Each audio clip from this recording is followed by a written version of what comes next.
Suit की cutting करने के लिए सीखे बिल्कुल आसानी से, बिल्कुल A to Z, वो भी बॉडी मेजरमेंट वाला, बिल्कुल आसानी से एक एक करके बताऊंगा। फुल शोल्डर वाला, जिसको कि हम बोट नेक भी बोलते हैं, फुल शोल्डर भी बोलते हैं। सेम आपको इसमें मैं 4 आइडिया बताने वाला हूँ कि बोट नेक कैसे कटिंग करना है, कॉलर वाला कैसे कटिंग करना है, हाई नेक कैसे कटिंग करना है, वो पूरा मैं एक एक A to Z बताऊंगा। बिल्कुल आप ध्यान से देखिए। तो ठीक है, तो सबसे पहले आगे बढ़ने से पहले मैं मेजरमेंट देख लेता हूं, उसके बाद फिर हम कटिंग करेंगे। तो मेजरमेंट, टॉप का लेंथ है 45 इंच, 45 इंच लेंथ है, और शोल्डर है 15.5 इंच, 15.5 इंच शोल्डर, और वेस्ट है, चेस्ट है, अपर चेस्ट है 32.5, 32.5 इंच अपर चेस्ट, और मिडल चेस्ट है 34.5, 34.5 इंच मिडल चेस्ट, और वेस्ट है 27.5 वेस्ट, और हिप है 36.5, 36.5 इंच हिप। और हिप को जो कट्स के पास रखेंगे वो मैं आपको बिल्कुल कंप्लीट बताऊंगा, ध्यान से देखिए। और आर्मोल है 15.5 इंची, 15.5 आर्मोल। स्लीव लेंथ इसको मैं फुल रखेंगे, ठीक है, लेकिन इसमें एल्बो है, लेकिन हम फुल रखेंगे, वो मैं आपको बिल्कुल कंप्लीट बताऊंगा। ध्यान से देखिए किस तरह से कटिंग करते हैं। और लूजिंग रखेंगे 9 इंची। और बोट नेक है तो बोट नेक को फ्रंट बैग रखेंगे 6 इंचेस, और फ्रंट रखेंगे मिनिमम 7.5 इंच, 7.5 या तो 7, ठीक है। चलिए, उम्मीद करता हूं मेजरमेंट आपको समझ में आ गए। अब मैं कटिंग स्टार्ट कर रहा हूं, बिल्कुल ध्यान से देखिए। तो ये है हमारा मेन कपड़ा, ये है मेन कपड़ा। उसके बाद ये मेन कपड़ा को मैं पहले साइड रखता हूं, बाद में मैं इसके बारे में भी बताऊंगा क्लियर क्या क्या इसमें ध्यान रखना चाहिए। अब मैं कटिंग स्टार्ट कर रहा हूं। तो फर्स्ट मार्किंग आपको यहाँ पे लेंथ के लिए कर लेना है, जितना आपका लेंथ है उतना पे यहाँ पे स्ट्रेट मार्किंग कर लीजिए। अब देखिए, आपको यहाँ से लेंथ जैसा कि 45 है लेंथ, तो आपको यहाँ पे 23 इंच मतलब 43 इंच पे, 43 इंच पे आपको मार्किंग लगाना। ये हमारा लाइनिंग है और मेन पीस अलग है, ठीक है। तो कुछ इस तरह से आपको यहाँ पे मार्किंग लगा लेना है। अब जो है ये हमारा बोट नेक, तो यहाँ से मिनिमम 7.25 इंची पे एक मार्किंग लगाना है, और यहाँ पे आपको 14 इंची पे एक मार्किंग लगाना है, और 21 इंची पे मैं हिप का कट्स के लिए रखा हूं, ठीक है, 21 इंची पे 21 पे। तो आप बिल्कुल ध्यान से देखिए। अब ये सभी मार्किंग को सीधा कर लेंगे बिल्कुल आसानी से, और इसमें कितना लूजिंग रखना है, क्या रखना है, वो पूरा मैं एक एक करके बता रहा हूं, बिल्कुल ध्यान से देखिए। तो ये मार्किंग हो जाने के बाद अब हम पहले जो मार्किंग लगाएंगे शोल्डर के लिए, तो 15.5 इंची है, तो यहाँ से आपको सेम उतना ही रखना है, ठीक है। 15.5 पे एक मार्किंग लगाना है। अब यहाँ 3.5 इंची पे लगाइए, क्योंकि ये हमारा वी कट वाला है। आप चाहे तो थोड़ा कम भी कर सकते हो, ठीक है, मतलब ज्यादा भी कर सकते हो, कम भी कर सकते हो, आपके हिसाब से, आपको शोल्डर जितना चाहिए। अब यहाँ पे मैं, और शोल्डर के बारे में मैं बैक फ्रंट कटिंग होने के बाद लास्ट में मैं आपको एक बात बताऊंगा, वो बिल्कुल ध्यान से आप देखिए। अब यहाँ पे अपर चेस्ट 32.5 है, 32.5 इंची है, तो 32.5 का चौथाई भाग आपका जितना हो रहा है उतना पे मार्किंग लगा के यहाँ पे आपको 1 इंची लूजिंग लगाना है। अगर कस्टमर आपको बोले कि नहीं हम बिल्कुल परफेक्ट फिटिंग वाला पहनना चाहते हैं, तो 1.25 इंची पे लूजिंग लगाइए। तो ये थोड़ा लूजी पहनते हैं, तो कुछ इस तरह से 1 इंची पे मार्किंग लगाना है। अब वेस्ट है 27.5, 27.5 इंची, तो 27.5 का चौथाई भाग जितना भी आ रहा है उतना पे आप एक मार्किंग लगा लीजिए। और यहाँ पे आपको 1 इंची, यहाँ भी 1 इंची आपको प्लस करना है। अब हिप है 36.5, 36.5 इंची है, तो यहाँ पे आपका चौथाई भाग जितना आ रहा है उतना पे मार्किंग लगा के यहाँ पे आपको आधा इंची एक्स्ट्रा करना है, मतलब कि आधा इंची। यहाँ पे मैं 1 इंची करे, यहाँ 1 इंची करे, यहाँ आधा इंची। 100% ये सभी ध्यान रखिए, आपका मिस्टेक कभी भी नहीं होगा। अब देखिए, दामन के लिए मार्किंग लगाने के लिए हिप के पास जितना आ रहा है, यहाँ से आधा इंची बढ़ के यहाँ पे आपको मार्किंग लगा लेना है। 10 इंची पे मैं ये मार्किंग लगा लेता हूँ। जब भी ये हमारा बिल्कुल प्रोफेशनल तरीके से ये टॉप की कटिंग बता रहा हूँ, ध्यान से देखिए, जब भी ये हमारा परफेक्ट टॉप की कटिंग होगा, सूट की कटिंग, ठीक है। अब यहाँ से आपको इसी तरह से जैसा मैं रखा हूँ थोड़ा सा क्रॉस, और यहाँ से आपको ये मार्किंग लगा लेना है। अब देखिए, अगर चेस्ट के पास ज्यादा डिफरेंस है, कि मतलब अपर चेस्ट है 32 और मिडल चेस्ट है 35, 3 इंची डिफरेंस है, तो आपको कुछ इस तरह से स्केल रखना है। लेकिन इसमें ज्यादा कुछ भी डिफरेंस नहीं है, ज्यादा चेंज नहीं है, नॉर्मली है, तो यहाँ पे मैं कुछ इसी तरह से स्टेज में ही लगाऊंगा। अगर मैं इसको इस तरह से करेंगे तो यहाँ पे लूज हो जाएगा, इसलिए इसको यहाँ पे ऐसा नहीं करना है।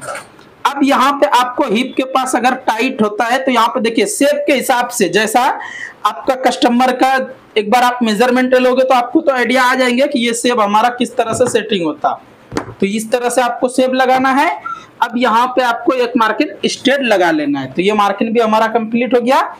अब देखिए ये आर्मोल के लिए शेप यहाँ से ऐसा मैंने लगा चुका हूँ, लेकिन अभी मैं इसमें दो अलग अलग स्टाइल बताऊंगा, बिल्कुल ध्यान से देखिए, ठीक है। अब डिप यहाँ से मैं कुछ इस तरह से 7 इंची पे ये लगा लेता हूँ। अब बिल्कुल ये स्ट्रेट में ही रखेंगे, क्रॉस नहीं करेंगे, क्योंकि ये हमारा क्रॉस करने का नहीं है। और यहाँ पे आपको कुछ इस तरह से मार्किन लगा लेना है। देखिए अगर इस तरह से आप मार्किन लगा रहे हो तो थोड़ा बहुत आगे पीछे हो रहे तो आप क्या करो, ऊपर थोड़ा कर दीजिए, ठीक है। तो ये आपका सेटिंग हो जाएगा बिल्कुल कंप्लीट। अब ये हमारा कंप्लीट हुआ। अब यहाँ से मैं कुछ इस तरह से कट लगाने के लिए ट्रायंगल से ऐसा आपको लगाते हुए चले जाना है। बिल्कुल आसानी से आप अपने हाथों से बिंदास होके लगा सकते हो और कुछ भी प्रॉब्लम नहीं होगा। अब ये हमारा कुछ इस तरह से रेडी हुआ, ठीक है। अब इसके बारे में बिल्कुल ध्यान से देखिए। अगर आपका high neck, boat neck, collar neck ये सभी है तो आपको कुछ इस तरह से यहाँ पे डाउन करना है मिनिमम। इसको तो मैं बोट नेक जैसा है तो आधा इंची करे, लेकिन कॉलर वाला होगा तो 1.25 इंची आपको डाउन करना है। जब भी यहाँ पे आपका सेटिंग बिल्कुल कंप्लीट और परफेक्ट रहेगा। अब मैं एक बार आर्मोल मेजरमेंट करता हूँ। 15.5 इंची आर्मोल है, तो यहाँ से मैं कुछ इस तरह से, तो टॉप में कभी भी आपका 1 इंची एक्स्ट्रा मार्किंग होना चाहिए पूरा मेजरमेंट होने के बाद, ठीक है। जब भी आपका टॉप का फिटिंग कंप्लीट रहेगा। अगर आपका आर्मोल 15.5 इंची 15.5 है और आप उतना पे ही कटिंग कर दिए तो बाद में बहुत बड़ा मुश्किल हो जाएगा, वो टाइट होने का 100% चांस रहता है। तो अब यहाँ से मैं कटिंग पहले कर देता हूँ, उसके बाद मैं बताऊंगा बैक पल्ला में क्या क्या ध्यान रखना चाहिए और क्या देखना चाहिए, वो मैं पूरा करेक्ट बताएंगे, ठीक है। तो आप बिल्कुल वीडियो में बने रहिए। अगर कटिंग अच्छा लगे तो लाइक, शेयर, कमेंट करना ना भूले। अगर फेसबुक पेज पे देख रहे हो तो पेज को फॉलो कर लीजिए। अगर यूट्यूब पे देख रहे हो तो चैनल को सब्सक्राइब कर लीजिए, हर रोज इसी तरह से कटिंग देखने के लिए और सीखने के लिए। अब यहाँ से मैं पहले इस तरह से कटिंग करके निकालता हूँ, उसके बाद मैं हाला के बारे में और सूट बैक साइड में किस तरह से क्या करना है वो पूरा मैं एग्जैक्ट बताऊंगा, ठीक है। तो ये हमारा यहाँ तक कुछ इस तरह से पहले कटिंग कर लेता हूँ। अगर आप हॉल्टर नेक ब्लाउज, डबल कटोरी, सिंगल कटोरी, कॉलर वाला, half collar, full collar, front cutting हो गया। अब मैं बैक कटिंग करेंगे, बिल्कुल ध्यान से देखिए। तो फ्रंट कटिंग होने के बाद बैक कटिंग करने के लिए कुछ इस तरह से पहले अच्छी तरह से आप बैठा लीजिए। ये बैठाने के बाद यहाँ पे आपको बिल्कुल स्ट्रेट में बैठाइए। सबसे पहले आप इधर ध्यान रखिए कि आपका ये कंप्लीट बैठना चाहिए, ठीक है। तो ये हमारा कुछ इस तरह से रेडी हो गया है। अब यहाँ से ही आपको देखना जरूरी है। अगर आपका फुल शोल्डर वाला या कॉलर वाला या तो हाई नेक ये सभी कटिंग कर रहे हो तो ये वीडियो बिल्कुल आपके लिए कंप्लीट होने वाला है। तो फर्स्ट यहाँ से ये मार्किंग जो है इससे आप 1 इंची या तो 1.25 इंची ऊपर एक मार्किंग लगाइए और हर कॉलर वाले को, हर फुल शोल्डर वाले को कुछ इसी तरह से आपको लगाना है मार्किंग, ठीक है। ऐसा मार्किंग लगाने से होता क्या है वो मैं आपको कटिंग होने के बाद बताता हूँ। अब देखिए यहाँ तक हमारा ये शोल्डर आ रहा है। अब यहाँ पे मैं डीप के लिए बोट नेक में है तो यहाँ से कुछ इस तरह से 5 इंची पे मार्किंग लगा के अब इसको मैं स्क्वायर में पहले बना लेता हूं। अब यहां से कुछ इस तरह से ये हमारा सेव हो गया, ठीक है। अब देखिए इतना होने के बाद अब आपको कुछ भी नहीं करना है, बस ये मार्किंग आप करेक्ट लगा दिए, उसके बाद आप कटिंग कर दीजिए। देखिए यहां से मैं कटिंग करने के लिए स्टार्ट कर दिया हूं। अगर आप डबल कटोरी, सिंगल कटोरी कोई भी ब्लाउज की कटिंग सीखना चाहते हो तो हमारे चैनल पे आपको बिल्कुल कंप्लीट मिल जाएंगे perfect. Half collar, full collar और धोती कटिंग, कुर्ता कटिंग, कोई भी कुछ भी अगर आप सीखना चाहते हो तो आपको हमारे चैनल पे A to Z मिल जाएंगे। चैनल पे फर्स्ट टाइम आए हो तो चैनल को सब्सक्राइब कर लीजिए, हर रोज इसी तरह से सिलाई का काम सीखने के लिए। अब ये हमारा कुछ इस तरह से कंप्लीट हुआ। अब यहाँ पे हम देखेंगे क्या क्या हमको करना चाहिए। फुल शोल्डर वाले को क्या क्या ध्यान रखना चाहिए वो आप देख लीजिए बिल्कुल ध्यान से। सबसे पहले तो यहाँ पे मैं कुछ इस तरह से व्हील मार्क लगाता हूँ। देखिए कुछ इस तरह से व्हील मार्क लगा लेना है।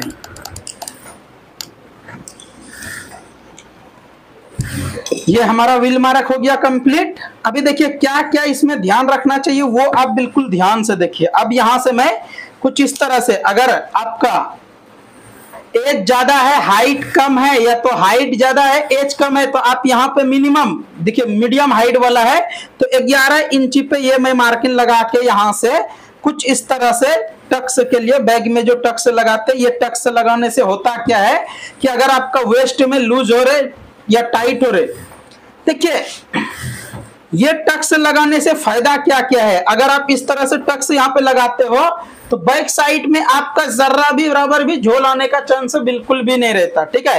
तो आप इसी तरह से आप टक्स लगाइए, कभी भी आपका झोल का प्रॉब्लम बैक साइड में नहीं दिखने के लिए मिलेंगे। तो यहाँ पे मैं निशान लगा के ये मार्किंग भी लगा दिया हूं। अब यहाँ पे मैं, अब ये हमारा कंप्लीट होने के बाद अब देखिए फुल शोल्डर वाले को हाला कैसे झाड़ते हैं। तो यहां से शोल्डर आपका जितना है उतना यहाँ पे रख के 1 इंची अंदर मार्किंग लगा के अब यहां से मैं कुछ इस तरह से मैं मार्किंग लगा दी। ये मार्किंग लगाने के बाद आप इसको कटिंग कर दीजिए। अगर आप इस तरह से हाला को कट करोगे तो गारंटी के साथ बोल रहा हूं कभी भी आपका झोल नहीं आएगा। फुल शोल्डर वाले टॉप में, ब्लाउज में, हर एक चीज का बात कर रहा हूं, ठीक है। अब यहाँ पे जो मैं ये बढ़ते हुए रखे हैं, तो इसको क्यों रखा हूं मैं, क्योंकि ये जो है कुछ इस तरह से आएगा हमारा फिनिश होने के बाद। और अगर आपका हर एक टॉप में, जैसा कि boat neck, high neck, collar neck वाले में इसी तरह से आप ये बढ़ते हुए रखिए, कभी भी आपका शोल्डर के पास प्रॉब्लम नहीं होगा और बिल्कुल परफेक्ट बैठेगा। आइडिया अच्छा लगे तो लाइक, शेयर, कमेंट करना ना भूले। और आप चैनल पे फर्स्ट टाइम आए तो चैनल को सब्सक्राइब कर लीजिए। अगर फेसबुक पेज पे देख रहे हो तो पेज को फॉलो कर लीजिए, हर रोज इसी तरह से कटिंग सीखने के लिए, देखने के लिए। अब ये हमारा रेडी हुआ बैक फ्रंट, ठीक है। अब मैं मेन पीस के बारे में देख लेता हूं क्या क्या ध्यान रखना चाहिए उसके अंदर। देखिए मेन पीस को सबसे पहले आपको ये देखना है वर्क, जैसा कि ज्यादातर कुछ इस तरह से कटिंग हो जाते हैं। जैसे हमारा ये लेंथ इधर से है तो सेम इधर से कटिंग कर देते हैं, ठीक है। लेकिन इसमें क्या क्या देखना पड़ता है, ये जो हमारा वर्क है, जरी वाला वर्क है, तो ये हमारा वन साइड जा रहे, ऊपर जा रहे, तो हमेशा ये चीज को आप देख के ही कटिंग करना है। ऊपर जा रहे तो ऊपर जाने दीजिए, पूरा बैक फ्रंट सभी को। तो आप क्या करोगे इसको कटिंग करने के लिए, देखिए लेंथ में थोड़ा प्रॉब्लम आएगा, लेकिन नीचे आपको कुछ मतलब पट्टी एक लगाना है बॉर्डर के जैसा, ताकि आपका लेंथ भी कवर हो जाएगा और बिल्कुल आसानी से सेट भी हो जाएगा, कोई भी प्रॉब्लम नहीं होगा। अभी मैं बता देता हूं आपको इसमें क्या क्या देखना चाहिए और क्या करना चाहिए। यहां से आपको कुछ भी नहीं करना, बस यहां से ऐसा रखना है। ऐसा कॉलर वाला होगा तब, ऐसा नहीं कि मतलब सभी को ऐसा करना है। कॉलर वाला या तो फुल शोल्डर वाला होंगे जब भी आप इस तरह से कीजिए, क्योंकि आपका आगे पीछे कुछ होगा नहीं। यहाँ से हमारा ये प्रिंट ऊपर जा रहा है तो इसको ऊपर मैंने रख दिया हूं। अब पहले यहाँ पे अच्छी तरह से आपको सेटिंग करना है। ये मैं कुछ इस तरह से बैठा लिया हूं, दोनों पल्ला एक साथ में कटिंग कर रहा हूं। और इससे होता क्या है वो भी आप देख लीजिए, क्योंकि अगर आपका यहाँ पे बॉर्डर वाला होगा तो मिस्टेक ज्यादा हो जाएगा, ठीक है। तो आप क्या करो, एक साथ में रखिए, क्योंकि ये हमारा बैक पल्ला 1 इंची एक्स्ट्रा है और यहाँ पे ये हमारा सेम है, नीचे हमारा दोनों का सेम पल्ला है और ऊपर जो है यहाँ पे 1 इंची बढ़ते हुए है। तो इसको एक साथ कटने से होता क्या है, यहाँ पे मैं एक सरखा नॉक्स लगा दूंगा, ताकि मैं अटैच करने के टाइम में दोनों का एक जैसा हर एक चीज मिल जाएगा। ये हम इसलिए बता रहा हूं क्योंकि आपका वर्क आगे पीछे नहीं होगा। अगर बॉर्डर भी होगा तो बॉर्डर भी आपका आगे पीछे होने का चांस नहीं होगा। उससे इजी भी क्या होता है वो भी मैं बताता हूँ, इससे इजी क्या होता है। अब यहां से पहले तो मैं कटिंग कर लेता हूं, उसके बाद आपको बता देता हूं। अब देखिए ये हमारा हिप के नॉक्स है, तो यहाँ पे एक नॉक्स इसमें भी लगा दिए और एक नॉक्स इसमें भी लगा दिए, ताकि ये अटैच करने के टाइम में हमारा दोनों का ये मिला के अटैच कर देगा। तो ना कि इधर बड़ा होने का चांस है ना उधर बड़ा होता, ठीक है। अब जो भी लेंथ हमारा कम होता है, ये वाला कपड़ा को यहाँ पे मैं बॉर्डर डालूंगा, बिल्कुल आसानी से सेट हो जाएगा। तो उम्मीद करता हूँ ये वीडियो आपको ये कटिंग समझ में आ गए। अब हम बाजू की कटिंग करेंगे। तो बाजू कटिंग करने के लिए कुछ इस तरह से आपको 4 फोल्डिंग करना है। 4 फोल्ड कर लेने के बाद बाजू कटिंग करने के लिए इस तरह से 4 फोल्डिंग करके यहाँ पे एक निशान आपको लगाना है। ये निशान लगाने के बाद आपका लेंथ जितना भी है उतना पे यहाँ पे निशान लगाइए। तो ये लेंथ हमारा 21 है, 21 इंची है, 21 इंची पे ये मार्किंग लगा दिया हूँ। अब टेप उल्टा करके यहाँ पे आपको 3.25 इंची पे ये निशान लगाना है। उसके बाद यहाँ से आपको ये पूरा निशान को सीधा कर लेना है। तो ये हमारा दोनों निशान सीधा हो गया। अब जो है आर्मोल जो में 18 इंच मतलब कि उसमें 17.5 इंची रेडी है। तो यहाँ पे मैं कुछ इस तरह से 15 इंची पे रखेंगे और यहाँ पे हम देखेंगे तो ये हमारा बिल्कुल कंप्लीटर है। थोड़ा बहुत भी आगे पीछे होने का चांस है बिल्कुल भी नहीं रहता। अब यहाँ पे 9 इंची है तो 9 इंची पे एक मार्किंग लगा लेता हूँ। अब ये हमारा सेब वाला साइड से कुछ इस तरह से मैं मार्किंग लगा के ये रेडी कर लेता हूँ। ये रेडी होने के बाद अब यहाँ से आप शेप कुछ इस तरह से लगाइए। अगर आप इस तरह से बाजू की कटिंग करते हो तो बिल्कुल आपका यहाँ पे झोल आने का चांस नहीं रहेगा। अगर नए नए जो कटिंग कर रहे हो उसके लिए तो ये सुपर तरीका मैं बताया हूँ, ताकि आप इस तरह से हाला झाड़ सकते हो और कटिंग कर सकते हो, आर्मोल की शेप इस तरह से लगा सकते हो। ठीक है, तो यहाँ पे भी एक नोक से मैं लगा देता हूँ फोल्डिंग के लिए, और यहाँ पे एक नोक से लगा देता हूँ। जब हम आर्मोल अटैच करेंगे उससे उस टाइम में इजी रहता। अब देखिए ये तो हमारा कटिंग हो गया, लेकिन हाला झाड़ने के लिए हर किसी को मालूम नहीं रहता। तो क्या करना है, हाला यहाँ से आपको कुछ इस तरह से देखिए, यहाँ पे कुछ इस तरह से आपको मार्किंग 0.25 इंची से थोड़ा कम टॉप है ना, इसमें थोड़ा कम ही करना है। अब यहाँ से मैं कुछ इस तरह से कटिंग कर देता हूँ। तो ये हमारा वीडियो आज का कंप्लीट हो गया कटिंग का। वीडियो आपको कैसा लगा कमेंट करके जरूर बताइए। और कुछ भी कटिंग सीखना चाहते हो तो बिल्कुल हमारे चैनल पे आपको A to Z मिल जाएंगे। अगर फेसबुक पेज पे देख रहे हो तो पेज को फॉलो कर लीजिए, अगर यूट्यूब पे देख रहे हो तो चैनल को सब्सक्राइब कर लीजिए। वीडियो अच्छा लगे तो वीडियो को शेयर कर दीजिए। नेक्स्ट क्या सीखना चाहते हो उस कमेंट करके जरूर बताइए। और मिलता हूँ कोई अच्छा सा वीडियो लेके, तब तक के लिए आप सभी वीडियो देखते रहिए, मजे में रहिए, खुश रहिए।